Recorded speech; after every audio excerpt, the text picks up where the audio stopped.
Olá pessoal, bem-vindos de volta ao nosso canal. Hoje vamos embarcar numa viagem fascinante pela história de uma das ideias mais influentes da filosofia moral, o consequencialismo. Você já se pegou pensando que a melhor decisão é aquela que traz o melhor resultado para o maior número de pessoas? Se sim, você já estava pensando de forma consequencialista, mesmo sem saber. Mas da onde veio essa ideia? Será que ela sempre existiu? É isso que vamos descobrir juntos. Para começar, o que exatamente é o consequencialismo? De forma bem simples, é uma família de teorias éticas que julga se uma ação é certa ou errada com base nas suas consequências. Se as consequências são boas, a ação é moralmente correta. Se são ruins, a ação é errada.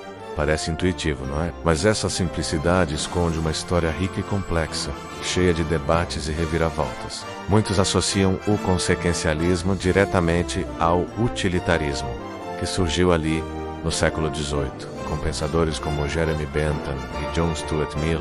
Mas a verdade é que as raízes dessa forma de pensar são muito mais antigas. Podemos encontrar ecos do pensamento consequencialista lá na China antiga, com um filósofo chamado Mozi, que viveu por volta do século V a.C. Mozi e seus seguidores, os moístas, defendiam uma filosofia baseada no amor universal e no benefício mútuo. Para eles, as ações, as práticas sociais e até as políticas do governo deveriam ser avaliadas com base em um critério claro. Elas trazem benefício para as pessoas, elas aumentam a riqueza, a população e a ordem social. Se a resposta fosse sim, a ação era boa. Mozi olhava para as consequências práticas de tudo, desde a guerra até os rituais funerários extravagantes, e perguntava: isso realmente ajuda o povo? É um raciocínio surpreendentemente pragmático e sim, consequencialista. Saindo da China e viajando para a Grécia Antiga, encontramos outra corrente de pensamento que também flertava com as consequências: o epicurismo. Fundado por Epicuro por volta do ano 300 a.C., o epicurismo dizia que o objetivo da vida é alcançar a ataraxia, um estado de tranquilidade e ausência de dor. Para Epicuro, as ações certas são aquelas que nos levam a esse estado de prazer duradouro e paz de espírito. Ele não estava falando de prazeres momentâneos e excessivos, mas de uma felicidade calma e sustentável. Então, ao escolher o que fazer, um epicurista avaliaria as consequências a longo prazo daquela ação para sua própria felicidade. É uma forma de consequencialismo, mas focada no indivíduo, o que chamamos de egoísmo ético. Durante a Idade Média, o pensamento ocidental foi dominado pela teologia cristã. A moralidade era vista, em grande parte, como obediência aos mandamentos de Deus.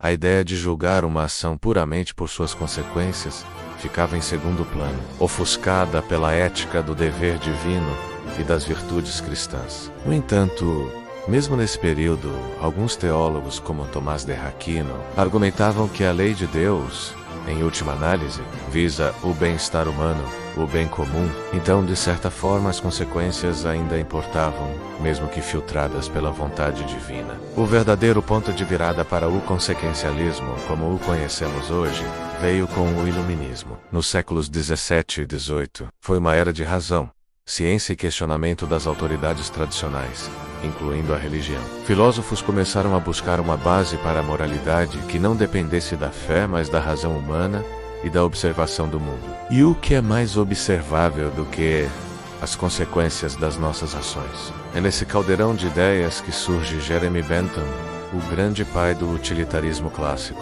Em 1789, ele publicou sua obra Uma Introdução aos Princípios da Moral e da Legislação. A ideia central de Bentham era simples e revolucionária. A natureza colocou a humanidade sob o domínio de dois mestres soberanos, a dor e o prazer. Eles nos dizem o que devemos fazer. A partir disso formulou o princípio da utilidade, que afirma que a ação correta é aquela que maximiza a felicidade e minimiza o sofrimento para o maior número de pessoas afetadas. Bentham queria criar uma ciência da moralidade. Ele até desenvolveu o que chamou de cálculo felicífico, uma espécie de método para medir a quantidade de prazer ou dor que uma ação poderia causar, levando em conta fatores como intensidade, duração e certeza. Para Bentham, a moralidade não era mais uma questão de regras misteriosas ou mandamentos divinos, mas um problema de cálculo, de engenharia social para promover o bem-estar geral. Essa ideia teve um impacto gigantesco, influenciando reformas legais, políticas e sociais na Inglaterra e em outros lugares. Mas a visão de Bentham não era perfeita. Muitos a criticaram por ser muito simplista, até mesmo uma doutrina digna apenas de porcos, como disseram alguns, por focar apenas na quantidade de prazer. Foi aí que entrou em cena John Stuart Mill, afilhado de Bentham, e um dos maiores gênios do século XIX. Mill era um utilitarista, mas ele queria refinar a teoria. Em seu livro Utilitarismo do 1863, Mill concordou com o princípio da maior felicidade, mas argumentou que nem todos os prazeres são iguais. Existem prazeres superiores e inferiores. Os prazeres do intelecto, da criatividade e dos sentimentos morais, segundo ele, são qualitativamente melhores do que os prazeres puramente físicos ou sensoriais. Sua famosa frase resume isso: é melhor ser um ser humano insatisfeito do que um porco satisfeito. Melhor ser Sócrates insatisfeito do que um tolo satisfeito. Com isso, Mill adicionou uma dimensão de qualidade à equação utilitarista, tornando-a mais sofisticada e, para muitos, mais humana. O século XX trouxe novos desafios e desenvolvimentos para o consequencialismo. O utilitarismo clássico de Bentham e Mill, que foca em cada ação individual, ficou conhecido como utilitarismo de ato. Mas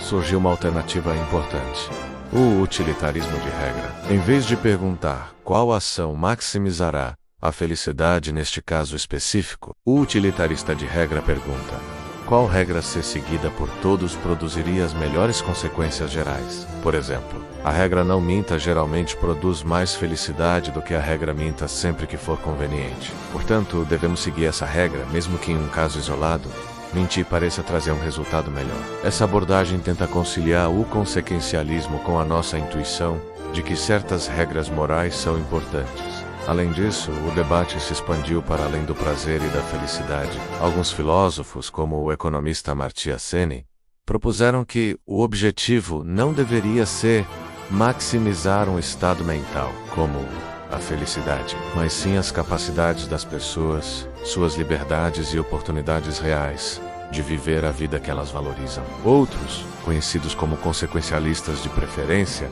argumentam que devemos visar satisfazer as preferências das pessoas, o que quer que elas sejam.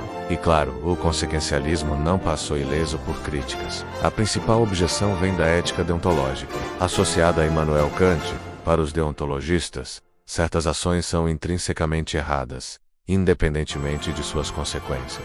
Matar uma pessoa inocente, por exemplo, é errado, ponto final. Mesmo que isso pudesse de alguma forma salvar a vida de outras 5, o consequencialismo, em sua forma mais pura, poderia justificar sacrificar um inocente pelo bem maior, algo que para muitos é moralmente inaceitável. É o famoso dilema do bonde, que coloca nossas intuições consequencialistas e deontológicas em conflito direto. Outra crítica é que o consequencialismo é exigente demais. Se eu devo sempre fazer a ação que produz as melhores consequências globais, isso significa que eu deveria doar quase todo o meu dinheiro para a caridade em vez de ir ao cinema ou comprar um café. Onde traçamos a linha? A teoria parece exigir um nível de altruísmo e cálculo que é quase sobre-humano. Apesar dessas críticas poderosas, o pensamento consequencialista continua extremamente vivo e influente hoje. Ele é a base de muitas análises de políticas públicas, onde governos tentam calcular os custos e benefícios de diferentes leis. Está no centro do movimento do altruísmo eficaz,